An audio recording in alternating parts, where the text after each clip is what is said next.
अष्टमी नवमी की कन्या पूजन बिना हलवा पूरी और काले चने के अधूरे से लगते हैं। मैं आपके साथ सारे टिप्स शेयर करूंगी फ्रेंड्स, जिससे आपकी भी हलवा पूरी और काले चने मंदिर जैसे स्वादिष्ट बनेंगे। एक एक पूरी फूलेगी और ऑयली भी नहीं होंगी। हलवा भी परफेक्ट मेजरमेंट के साथ बताऊंगी, जो ठंडा होने के बाद भी सुपर सॉफ्ट और रसीले बने रहेंगे। और काले चने तो इतने स्वादिष्ट बनेंगे ना कि मैं क्या ही बताऊं। एक एक दाना मसाले से लिपटा है और चने काफ़ी सॉफ्ट बनेंगे। तो चलिए शुरू करती हूँ बनाना।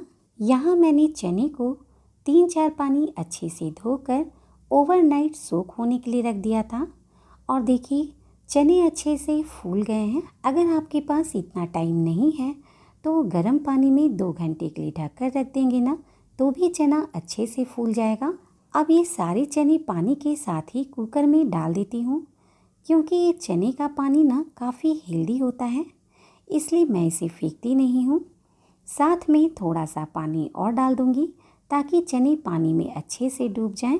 अब इसमें ½ टीस्पून जीरा, 1 तेज़पत्ता, थोड़ा सा सेंधा नमक और ½ टीस्पून ग्रेट किया हुआ अदरक डाल दूँगी। अब सभी को मिक्स करके कुकर का लिड लगा देती हूँ। अब इसे हाई फ्लेम पर 1 सीटी आने देती हूँ। तब तक मैं मसाला रेडी कर लूँगी। तो एक बाउल में 2 टेबलस्पून डाल रही हूँ धनिया पाउडर, ½ टीस्पून जीरा पाउडर, कच्चे जीरे का पाउडर है, ½ टीस्पून है हल्दी पाउडर, ये 1/4 टीस्पून लाल मिर्च का पाउडर है। यह आप जितना तीखा पसंद करते हैं उस हिसाब से ले लें। 1 टीस्पून डाल रही हूँ काश्मीरी रेड चिली पाउडर, ये कलर के लिए डाल रही हूँ, ये तीखा नहीं होता है। थोड़ा सा डाल रही हूँ काली मिर्च का पाउडर, लगभग 1/4 टीस्पून। 2 टीस्पून डालूंगी चना मसाला, ये 1 टीस्पून आमचूर पाउडर। अगर आप खटाई नहीं डालते हैं प्रसाद में तो स्किप कर दें। ½ टीस्पून काला नमक, 2 टीस्पून कसूरी मेथी डाल दें, बहुत ही अच्छा फ्लेवर आएगा इससे। अब थोड़ा सा पानी डालकर इसका एक गाढ़ा सा पेस्ट बना लूँगी।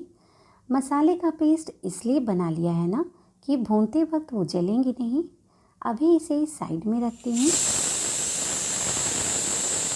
और ये देखिए कुकर ने 1 सीटी लगा दिया है, तो इसे लो फ्लेम करके 10 मिनट के लिए होने देती हूँ। इससे क्या होगा, हमारे चने अच्छे से सॉफ्ट हो जाएंगे। जितनी देर में हमारा चना पक रहा है मैं आटा लगा लेती हूँ। तो 1 कप गेहूं का आटा ले लेंगे, 200 ग्राम के करीब है। और अब इसमें 2-3 चम्मच सूजी डाल देंगे। सूजी से ना हमारी पूरियाँ ऑयली नहीं बनेंगी और सफ़ेद बनेंगी, तो आप सूजी ज़रूर डालें।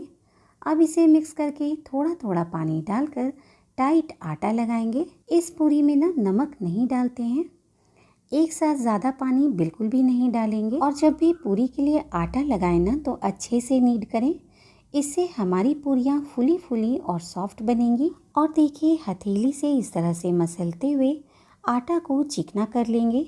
और ये मैंने बिल्कुल टाइट आटा लगा लिया है। तो अभी इसे ढक देती हूँ और चलती हूँ कुकर की तरफ। देखिए कुकर का स्टीम निकल गया है और अब मैं चना देख लेती हूँ। बहुत अच्छे से कुक हो गया है ये चना। और देखिए कुकर में जो पानी है ना चने का, इसे हम फेंकेंगे नहीं, इसे हम बाद में यूज़ करेंगे। अब गैस पर एक मोटे तले की कढ़ाई चढ़ाएंगे, इसमें 1-2 टेबलस्पून घी डाल देंगे। अगर आप ऑयल यूज़ करते हैं तो आप ऑयल भी डाल सकते हैं। घी गरम हो गया है तो 1 टीस्पून जीरा डाल दूंगी, 2 पिंच हींग डाल दूंगी, 1 टीस्पून अदरक ग्रेट किया हुआ डाल रही हूँ। लो फ्लेम पर भून लेती हूँ लगभग 1 मिनट के लिए, ताकि जीरा वगैरह जले नहीं। और अब जो मसाला बना कर रखा था ना वो डाल देती हूँ। अब मसाले को हमें अच्छे से भूनना है लो टू मीडियम फ्लेम पर। जब सारे मसाले अच्छे से भुनेंगे तो चने में ना मसाले का फ्लेवर उभर कर आएगा। हमें थोड़ा पेशेंस के साथ मसाले को भूनना है। फ्लेम को हाई नहीं करेंगे, लो टू मीडियम फ्लेम पर ही भूनेंगे। और मसाले को इतना भूनेंगे कि जो घी है ना वो ऊपर आ जाए। और देखिए मसाले के ऊपर आपको घी दिख रहा होगा, इसका मतलब मसाले बहुत अच्छे से भुन गए हैं। तो अब सारे चने मैं डाल दूंगी। चने वाला पानी अभी नहीं डालेंगे, पहले चने को 2 मिनट के लिए भून लेती हूँ। चने को बॉईल करते वक्त मैंने नमक डाला था, थोड़ा सा और डाल रही हूँ। और क्योंकि मसाले में भी काला नमक डाला है, इसलिए इस वक्त अंदाज से ही नमक डालेंगे। चने को भूनते हुए 2 मिनट हो गए हैं, तो ये जो चने का पानी रखा था ना, वो डाल देती हूँ। ज़्यादा नहीं डालेंगे क्योंकि हमें चने को लटपटा जैसा ही रखना है। तो अभी चने को ढक देती हूँ और फ्लेम को लो कर देंगे। कुछ देर के बाद चेक कर लेती हूँ। अभी ये ½ टीस्पून गरम मसाला डाल देती हूँ। फ्लेम को लो ही रखेंगे। ऊपर से थोड़ा सा अदरक को लंबे टुकड़ों में काट कर डाल रही हूँ, जिसे जूलियंस कहते हैं। और ये 2-3 हरी मिर्च को लंबे टुकड़ों में डाल रही हूँ। और ये थोड़ा सा धनिया पत्ती डाल दूंगी। और ये चने हमारे बन गए हैं। अच्छे से लटपट से दिख रहे हैं ये चने। मसाले भी अच्छे से कोट किए हुए हैं। तो गैस बंद कर देती हूँ। ऊपर से धनिया पत्ती डालकर अभी ढक कर रखती हूँ। और अब हलवा बना लेंगे। पैन में 2 टेबलस्पून घी डाल देती हूँ। ये कटे हुए नट्स डालकर लो फ्लेम पर भून लूँगी। हल्का सा काजू बादाम भून गए हैं तो किशमिश डाल देती हूँ। जैसे ही किशमिश फूलने लगे तो इसे निकाल लेंगे। अब 2 चम्मच घी और डाल देती हूँ। कोई भी 1 कप या कटोरी सेट कर ले और उससे ही हम सारा कुछ मेज़र करेंगे। तो 1 कप सूजी लिया है और अच्छे से भून लेंगे लो टू मीडियम फ्लेम पर। मुझे थोड़ा कम घी लग रहा है तो 1 चम्मच और डाल देती हूँ। सूजी में गोल्डन कलर आने तक भून लूँगी। जितना घी था ना, मैं सारा डाल देती हूँ। सूजी में हल्का सा कलर चेंज हो गया है तो मैं ये 1 चम्मच बेसन डाल देती हूँ। 1 कप सूजी में 1 चम्मच ही बेसन डालेंगे। लो फ्लेम पर ही सूजी को हमें अच्छे से भूनना है। सूजी में अच्छा सा गोल्डन कलर आ गया है तो अब मैं इसमें 4 कप पानी डाल दूंगी। 1 कप सूजी के लिए 4 कप पानी सफिशिएंट है। 1:4 का ही रेशियो रखिएगा। सूजी पानी को बहुत जल्दी सोख लेता है। तो अभी लो फ्लेम पर ही इसे ढककर थोड़ी देर के लिए छोड़ दूंगी ताकि सूजी अंदर से एकदम सॉफ्ट हो जाए। तो 5-7 मिनट के बाद देखिए सूजी अच्छे से सॉफ्ट हो गए हैं। तो अब ये 1 कप चीनी डाल देती हूँ। वैसे तो 1 कप सूजी के लिए 1 कप चीनी परफेक्ट है, पर अगर आप हल्का मीठा खाना पसंद करते हैं तो 3/4 कप ही चीनी डालें।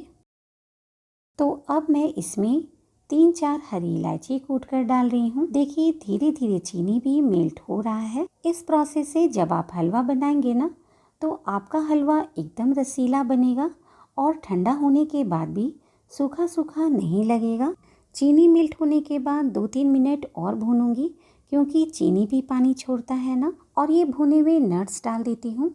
थोड़ा सा गार्निशिंग के लिए रख देती हूँ। ये आपको थोड़ा गीला दिख रहा होगा, पर ये ठंडा होने पर हल्का सा सूखेगा। तो अब मैं गैस बंद कर देती हूँ। और इसकी कंसिस्टेंसी देखिए, हलवा कितना सॉफ्ट और रसीला दिख रहा है। कलर भी बहुत अच्छा आया है। तो अभी मैं इसे ढक देती हूँ जिससे हलवा गर्म रहेगा। और चलती हूँ पूरी बनाने के प्रोसेस में। आटा देखिए सेट हो गया है तो अब इसकी छोटी छोटी लोई बना लूँगी। हाथों के बीच में लोई रखकर इस तरह से छोटे छोटे पेड़े बना लूँगी। इसी तरह से हम सारे पेड़े बना लेंगे। अब लोई में हल्का सा ऑयल लगाकर इसकी पूरी बेल लूँगी। पूरी बेलते वक्त आप इसमें सूखा आटा नहीं लगाएं। हल्का सा ऑयल लगाकर ही हल्के हाथों से पूरियाँ बेलें। और देखिए इसी तरह पूरी बेल लेंगे। स्टार्टिंग में मैं एक साथ 5-6 पूरियाँ बेल लेती हूँ। बहुत मोटी पूरी नहीं बेलें, पतली पूरियाँ ही खाने में अच्छी लगती हैं। और देखिए इधर कढ़ाई भी गर्म होने के लिए रख दिया था। पूरी सेकने के लिए ऑयल अच्छा तेज़ गर्म होना चाहिए। इस बात का हमेशा ध्यान रखें। देखिए कितने अच्छे से पूरियाँ फूल गई ना। बस 1-2 बार उलट पलट कर मैं इसे निकाल लूँगी। कितनी अच्छी लाइट गोल्डन कलर की पूरी बनी है ना। इसी तरह मैं सभी पूरियाँ सेक लूँगी।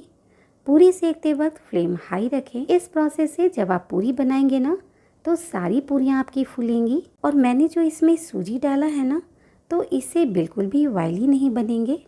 तो जो बिगनर्स हैं उन्हें इस बात का ज़रूर ध्यान रखना चाहिए कि पूरियाँ हमेशा हाई फ्लेम पर ही सेकें। तो चलिए अब सर्व कर लेती हूँ। ये पहले फूली फूली पूरियाँ रख दूंगी। अभी हलवा देखिए अभी भी कितना सॉफ्ट दिख रहा है।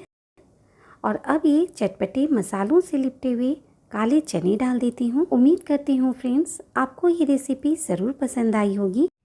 अगर आपको मेरी रेसिपी थोड़ी सी भी पसंद आती है फ्रेंड्स तो एक लाइक कर दीजिएगा मेरी मोटिवेशन के लिए, और अपनी फैमिली फ्रेंड्स और सोशल मीडिया पर ज़रूर शेयर कर दें। मुझे आपके सपोर्ट की बहुत बहुत बहुत ही ज़्यादा ज़रूरत है फ्रेंड्स। मिलती हूँ नेक्स्ट वीडियो में एक नई रेसिपी के साथ। Thanks for watching.